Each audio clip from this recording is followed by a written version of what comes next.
જેતપુરમાં ગૌ હત્યા પર સંપૂર્ણ પ્રતિબંધ અને ગૌ માતાને રાષ્ટ્રમાતાનો દરજ્જો આપવા માંગ કરી। જેતપુર ગૌ ભક્તો એકજૂટ થઈ ગૌ સન્માન માટે લહેર ઉઠી।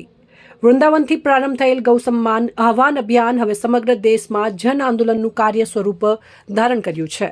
અભિયાન અંતર્ગત જેતપુર મામલતદાર કચેરી ખાતે મોટી સંખ્યામાં ગૌ ભક્તો એકઠા થયા। ગૌ ભક્તોએ જેતપુર મામલતદાર કચેરીએ આવેદનપત્ર આપી ભારતભરમાં ગૌ હત્યા પર કડક અને સંપૂર્ણ પ્રતિબંધ મૂકવા સાથે ગૌ માતાને રાષ્ટ્રમાતા તરીકે માન્યતા આપવા માંગ કરી। આવેદનપત્રમાં હજારો સંખ્યામાં નાગરિકોએ સહીવાળા હસ્તાક્ષર જોડાવામાં અપીલ કરી।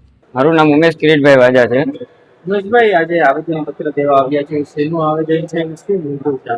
આપણે 27 તારીખે ગાય માતા રાષ્ટ્રીય માતા થાય એ માટે આપણે આવેદનપત્ર દેવાનું હતું, પણ ગુજરાતમાં ચૂંટણીના અભાવના કારણે આપણે 27 તારીખે દઈ નથી શક્યા, એટલે આપણે 7 તારીખ રાખી હતી કે 7 તારીખે આપણે આવેદનપત્ર દેશે। એ માટે આજે જેતપુર તાલુકાની અંદર ગાય માતા રાષ્ટ્રીય માતા થાય જાહેર થાય એ માટે આવેદનપત્ર દેવા આવેલ છે અમે લોકો।